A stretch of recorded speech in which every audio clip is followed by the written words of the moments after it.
हं. रामकृष्ण हरी.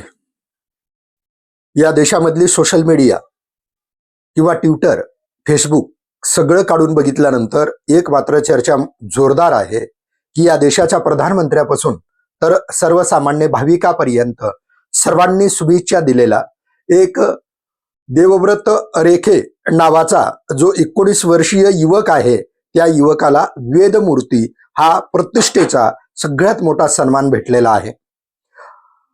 देवव्रत अरेखे यांनी काय केलंय किंवा ह्या सगळ्या गोष्टीचं कौतुक किंवा वलय किंवा सगळ्यांना आनंद होण्याचं कारण काय, तर दंडक्रम पारायण नावाचं एक पारायण काशी या विद्वानाच्या नगरीमध्ये संपन्न झालेलं आहे. पारायण म्हटल्यानंतर आपल्याला एक लक्षात येतं की ज्ञानेश्वरी ग्रंथाचं पारायण, तुकोबा गाथेचं पारायण, परंतु या अखंड हरिनाम सप्त्यातले पारायण ग्रंथ समोर ठेवून केले जातात.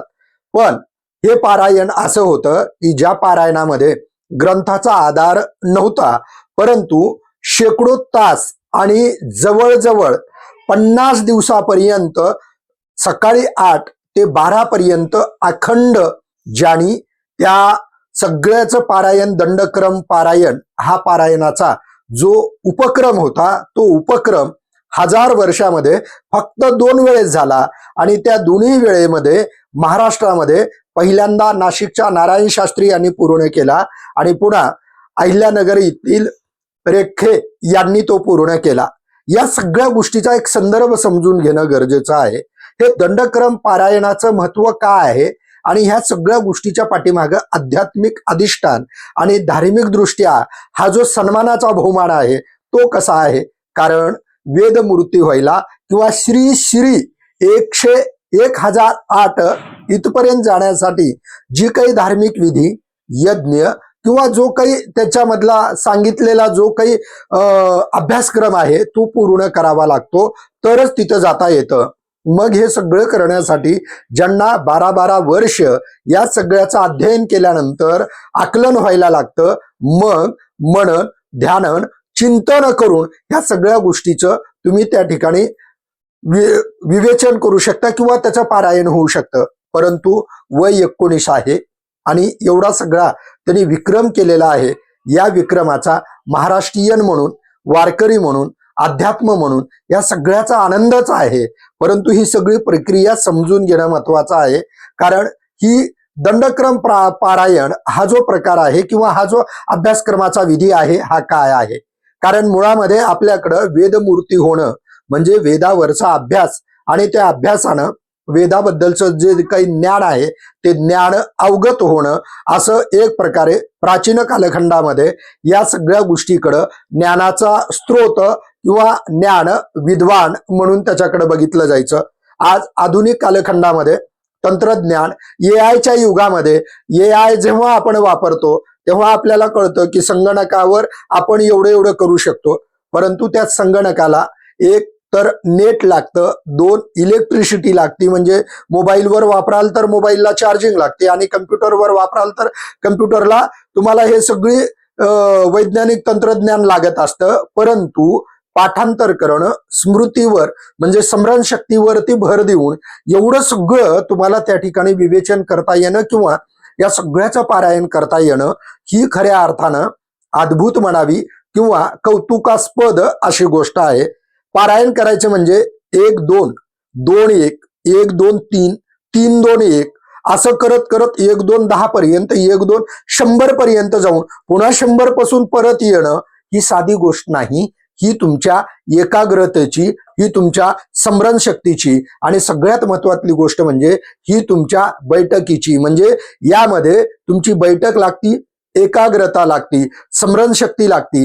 एवढ्यावरच नाही थांबत, तर यासाठी संस्कृत उच्चाराचं म्हणजे स्वर, लय, हावभाव म्हणजे तिथं हातवारेवरून लक्षात येतं किंवा उच्चाराचा जो स्वर आहे किंवा जी लय आहे त्या सगळ्या गोष्टीमध्ये तुम्हाला पारंगत व्हावं लागतं. तेव्हा ते दंडक्रम पारायणाची पूर्तता होत असते किंवा ते तुमचं त्या कसोटीला उतरलं. कारण तिथं येणारे जे काही विद्वान आहेत त्या विद्वानाची मान्यता महत्वाची असते.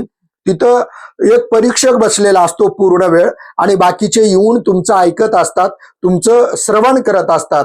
त्यातून जर समजा त्याच्यात काही दोष, काही उणिवा आढळल्या तर ते पूर्णत्वास जात नाही. म्हणजे या देवव्रतच्या पूर्वी काही जणांनी प्रयत्न केलेले होते, परंतु हे प्रयत्न पूर्णत्वाला पोहोचण्यासाठी जी संयम लागतो, जी त्यामध्ये ध्येयवाद लागतो किंवा जो अभ्यासाची बैठक लागती, त्या गोष्टीमध्ये कुठं ना कुठं त्यांच्यामध्ये उणिवा किंवा कमतरता जाणवत होत्या. 19 वर्षाला हे सगळं त्यांनी सिद्ध केलेलं आहे. म्हणून त्यांचे आई वडील म्हणजे त्यांना हे सगळं घरामध्ये बाळकडू भेटलं होतं. वय वर्ष 5 असताना त्यांच्या वडिलांनी वेदांचा अभ्यास सुरुवात केलेला होता.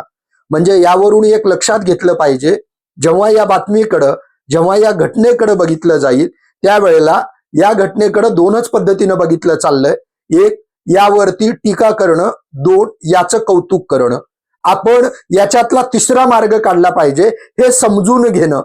टीका करणारे याच्यावरती का टीका करतायत आणि कौतुक करणाऱ्यांना याबद्दल कौतुक का आहे हे समजणं, म्हणजे आपल्याला त्याच्या दोन्ही बाजू माहिती असणं. मुळामध्ये भारतीय समाज व्यवस्थेची अडचण काय झाली, आपण एकांगी झालेले आहोत. एक तर एखाद्या गोष्टीच्या प्रेमात पडलो की एवढं त्याच्या मागे हुरळून जातो की जसं लांडग्याच्या मागे शिळी हुरळून जाते आणि शेवटी लांडगा त्याचं भक्ष्य म्हणून त्याच्याकडे बघतो. म्हणजे एक मेंढरू पाण्यात पडलं की बाकीचे पडणं, हेही नाही झालं पाहिजे. आणि दुसरी गोष्ट, या सगळ्याच्या पाठीमागं ज्ञानाची बैठक आहे, साधना आहे, अभ्यास आहे. या सगळ्या गोष्टीला मनन, ध्यानन, चिंतन आहे. म्हणजे ज्ञानेश्वरी वाचायला पारायणाला बसल्यानंतर आपण सकाळचं ज्ञानेश्वरीचं पारायण करताना किती वेळेस मांडी बदलतो, किती वेळेला आपलं लक्ष विचलित होतं. म्हणजे आम्ही पारायण केलेले, आम्ही विद्यार्थी दशेमध्ये ज्ञानेश्वरीच्या पारायणाला बसलेलो, म्हणून आम्हाला बघून जेव्हा पारायण करायचं असतं त्यावेळेला अक्षर ओळख, अक्षरज्ञान महत्वाचं असतं.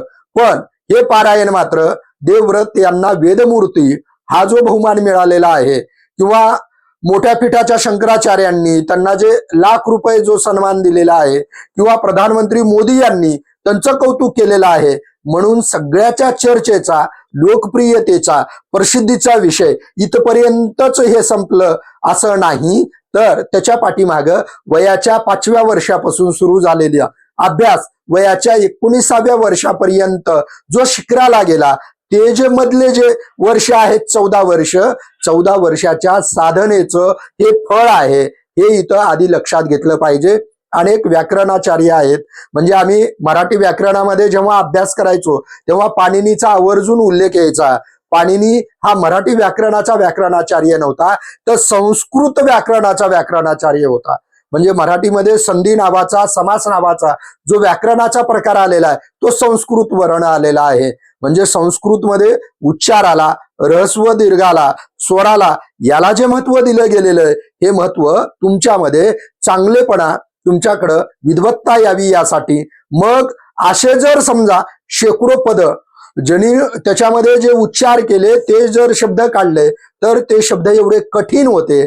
असे कठीण शब्द देवव्रत रेखे यांनी ते उच्चार करून सलग एवढा दीर्घ कालखंडामध्ये ते पारायण पूर्ण करून दाखवलेलं आहे. एक मराठी माणूस म्हणून, एक अध्यात्माचा श्रद्धावान म्हणून या सगळ्या गोष्टीचं कौतुक आहे.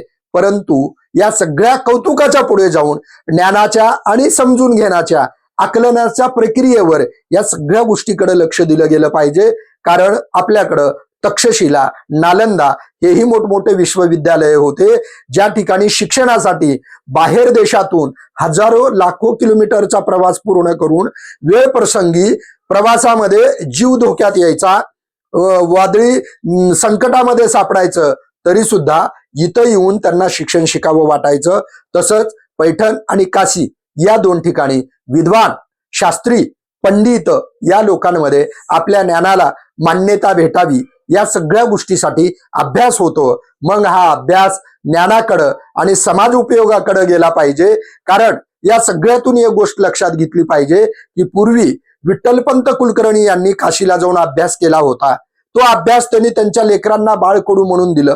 निवृत्तीनाथांनी बारके भाऊ, आपले भावंड, त्यांना सुद्धा ज्ञान म्हणून दिलं गेलं. परंतु त्यांच्या ज्ञानाला समाज मान्यतेच्या नावाखाली विरोध होऊ लागला. पण त्या ज्ञानदेवांनी विरोधाला विरोध न करता जगाला ज्ञानाची कवाडं उघडून दिली आणि त्यांनी ज्ञानेश्वरी आणि अमृतानुभव असे ग्रंथ लिहून दाखवून दिलं की ज्ञान हे साधनेनं प्राप्त करता येतं. ज्ञानासाठी तुम्हाला नम्र व्हावं लागतं.